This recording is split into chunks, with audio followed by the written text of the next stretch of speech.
Hello, this is Jimmy Lennon Jr. and a big shout out to my friends at Valera Boxing. It's showtime.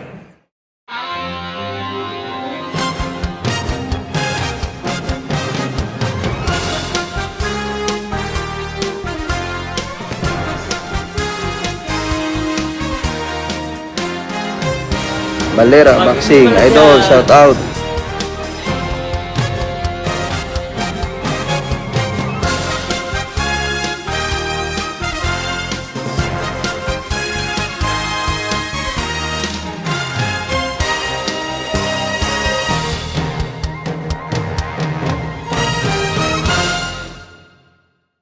This Saturday, August 13, Teofimo the Takeover Lopez from Brooklyn, New York City, and training out of Old Dog Boxing will face Pedro, Roca, Campa of Mexico in the Junior Welterweight division. Lopez versus Campa will headline the card at Resorts World, Las Vegas.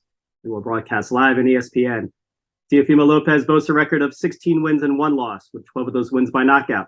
He's coming off a split decision loss versus George Kambosos Jr. in November of last year at the Hulu Theater at Madison Square Garden, losing Unified World Lightweight Championships. Pedro Campa has a record of 34 wins and 1 loss and 1 draw, with 23 of those wins by knockout. Campa is coming off a third-round TKO victory over Carlos Sanchez this past March in Mexico. This will only be Campa's second fight outside of Mexico, last fighting in the U.S. in 2015. I'm Chris from Valera Boxing, and I'm joined by Philip Carlo, our coach out of Old Dog Boxing Club, and a very special guest, a good friend of Valera Boxing, Alex from Squared Circle Report and the Parley. What's going on, gentlemen? How you doing, Chris? How are you guys? Good, good, man. No, I'm pumped for that card, man. First of all, thanks for having me here, inviting me. I'm it's an honor, man, to share the Zoom with you guys, man. You guys been doing your thing for a while on all the big fights. Been watching you, so happy got to meet you guys and be part of this your show, man. Appreciate it. Yeah, likewise here, man. Thank you, man. We're excited to have you here. I think it's long overdue. I know we're all busy. Right. We're always grinding, so we're finally here. I'm glad you're here, though. Yeah. All right. Absolutely. Awesome, man. This will be Teofimo Lopez's debut at 140 pounds, a tough decision to make after his defeat to George Kambosos, losing unified straps that he won from Vasily Lomachenko. However, it's safe to say the additional change of coming back to New Jersey and training at Old Dog Boxing, where he prepared for Lomachenko and Richard Comey, has been a positive one.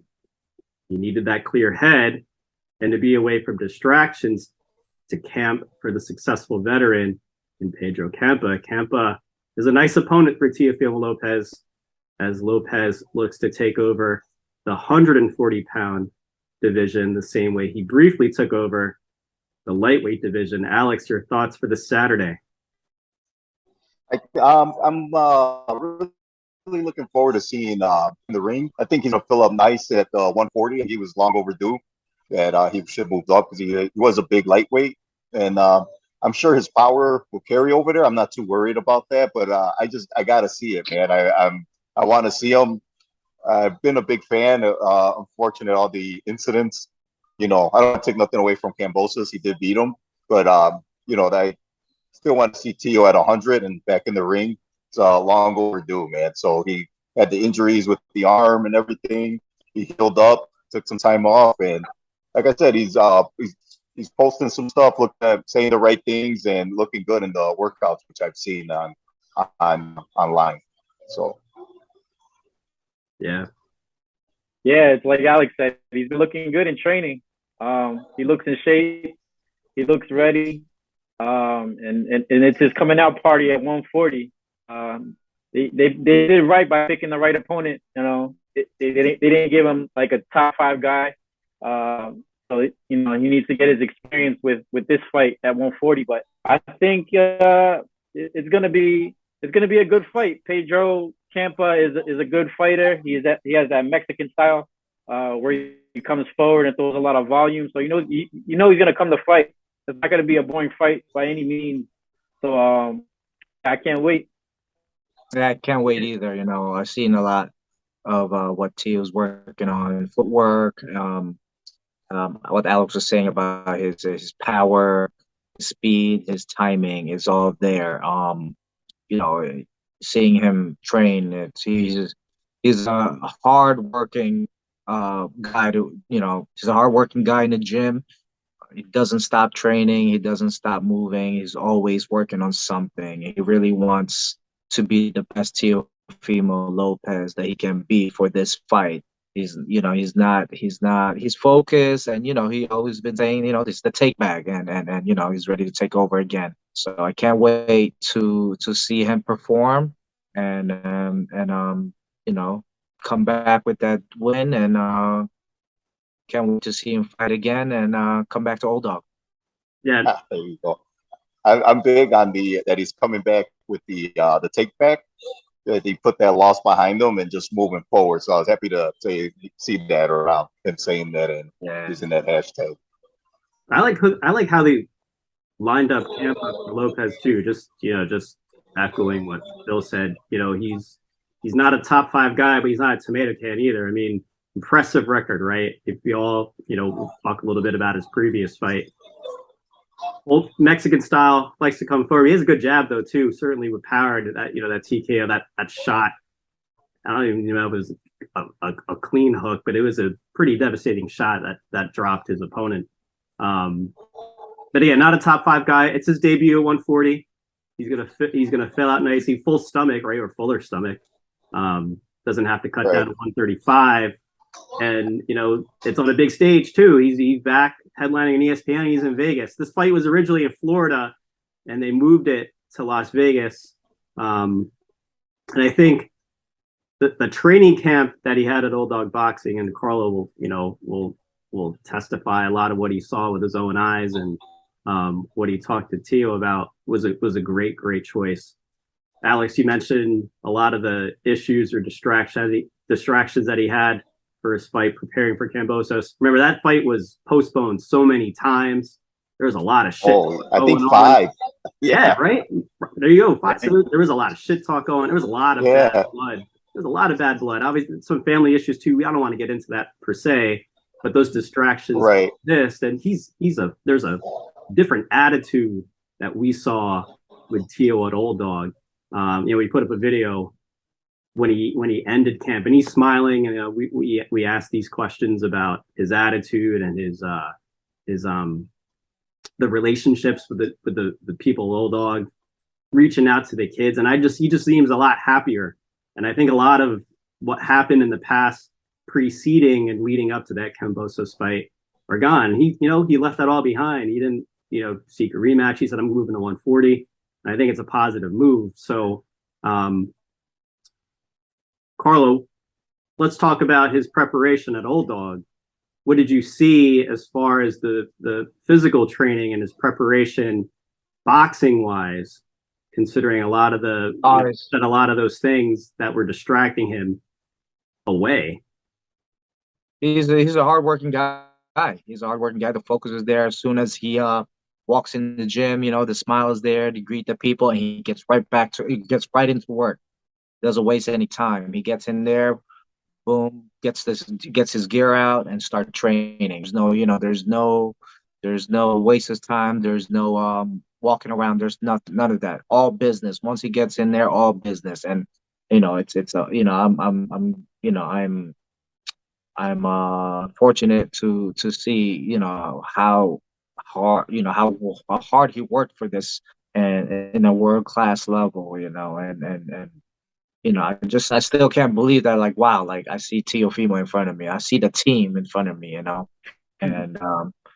once in there, he's focused, he's just they do their thing, they do their training, and no one bothers them. We're not, we don't bother them. He just does his thing, and we train, but we make sure that we're not distracting to him either. So we respect him that much, and we respect everyone there. So so he can have a great camp. So like I said, like, this is probably the most hardworking guy I've seen as a team.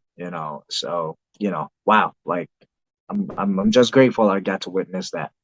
I'm also looking forward. I've been waiting for Tio to get back in the ring too, because he's one of the rare fighters that he's gonna fight the next guy. He went from Comey right to Loma, and then defended to the Cambosos, you know, and then he was kind of getting ahead of himself, but I mean he was on track to keep going after the big names and That was even gauntlet. calling out Josh Taylor, and Right. so after this fight, if he comes out on top, which we're a lot of us, we're all thinking that that's what's going to happen, and then he's going to start going after the big names, and then I mean, even the lightweight guys are already moving up. You talk, I mean, Tank already fought at 140. Ryan's talking, his last fight was at 140. So, you know what I mean? That we're still going to get those fights just at 140 now, not at 135. But I know boxing needs Teal. So I'm happy Teal's back. Man. Yes. These guys are young. These guys are in their 20s, and eventually, we're going to probably see them at welterweight, when their body starts growing and filling in. But these are the top names, these are the top names in boxing. They're going to be the wave right now to keep boxing alive. It's an exciting weight class, going up to welterweight, and maybe even junior welter. Who knows? We don't know how their body's going to translate as they get in their late 20s. But regardless, they're all got all good records, good names that they beat in the past. So they're all stars. I can't wait to actually get down there when they reach in the mid late 20s, that these names are going to be around, and they're going to be like, I can't wait to see like who's going to clash, winner takes all type of pretty much, man. And who comes out on top, little Robbie and all of that, because the names are out there that they can make it happen, man. Make a lot of noise. Yeah. And even Shakur, even Shakur is like, just he'll be there soon too. He's a little lower lightweight class, but he'll be up there pretty soon, couple years. But we're here to talk about Tio though. But I gotta represent. I gotta represent Tio. I gotta represent the takeover.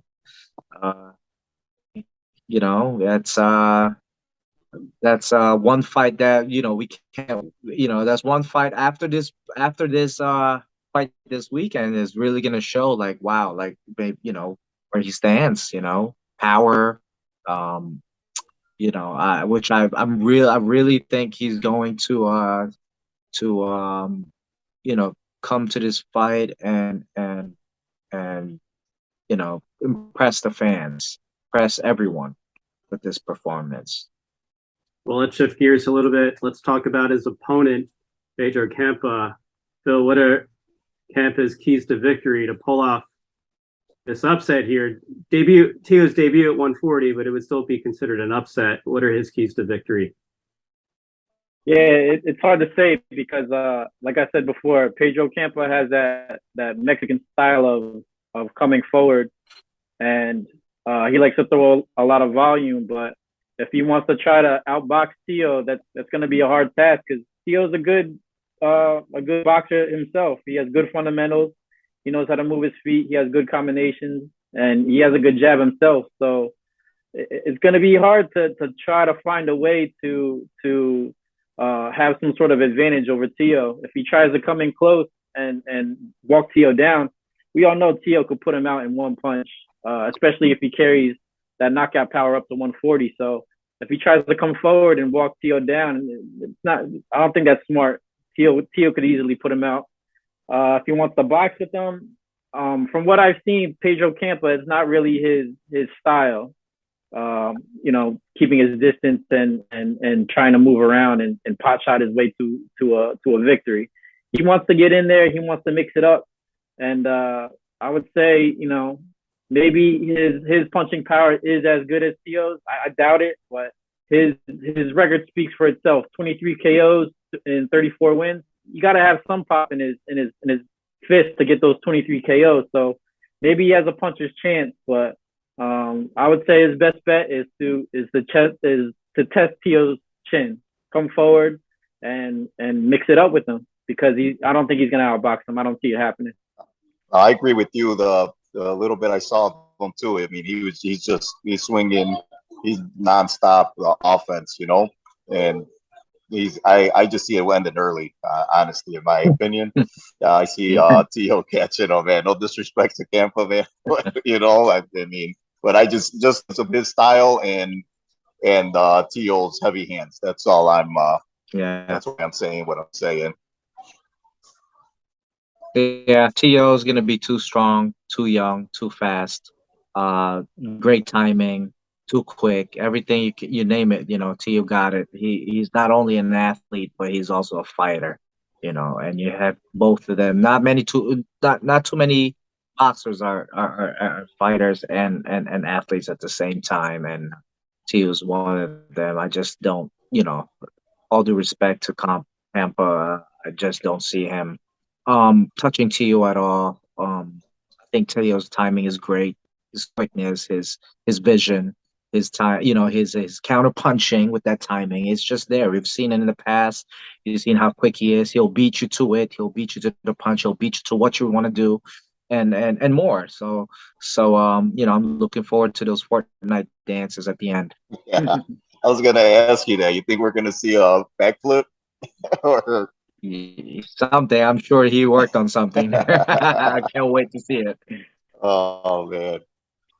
Let's talk about Teofimo Lopez's keys to victory. What does Tio need to do to successfully win his debut here at 140?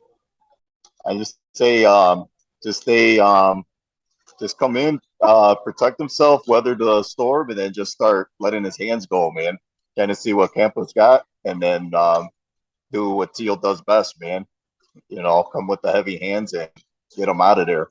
Make you know, put his name back under the big lights. He's headlining it, man. And you know, let's see it, man. Have the Teal show, man. Let's go.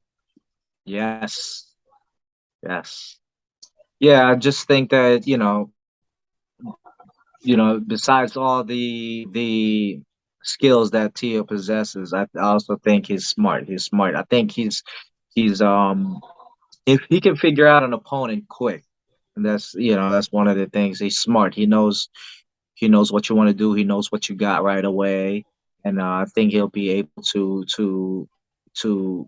show his power and speed right away. His timing, his ring IQ. So I think he's back smarter, stronger and harder this time. So Teofimo is my winner on this match by KO or stoppage. Yeah, I think the one good thing about Tio's opponent is that he does come forward with volume, and it didn't look like his defense was the best with that style of coming forward, Pedro Campa. So the good thing is Tio doesn't have to chase him around. He could just wait till Pedro comes in with a bunch of punches and pick his spots and just wait for him to make a mistake. And Tio could put him in a blender once he comes forward. So yeah, he just has to sit and wait for him to come forward and then throw his combinations and counter, like Carlos said, counter his combinations and then just find one big shot to put him away. Let's go to predictions here. I know, Carl, you gave your prediction, but just repeat it again. Carl, your prediction for the Saturday. Teofimo Lopez, the takeover by knockout or referee stoppage. Phil.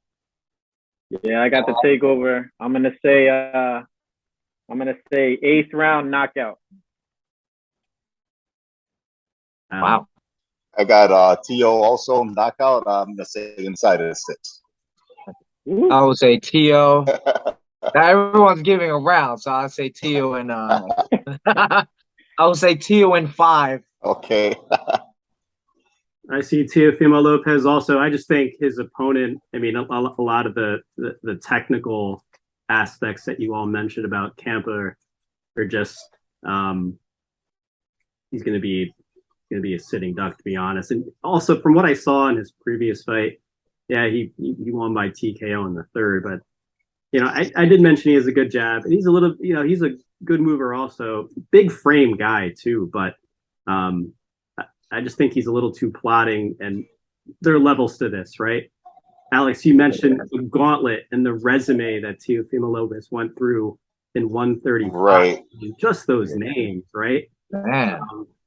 And I don't think, and then Campa's going to be in an entirely different environment than he's used to. Yeah, I mentioned he's fought in the U.S. before, but that was 7 years ago, and he's fought mostly fought in Mexico, or only fought in Mexico. Other than that fight, 2015, he's going to be in Las Vegas, prime time here in ESPN, and he's going to experience the takeover. So leave your comments and let us know who you think will win this Saturday from Resorts World Las Vegas.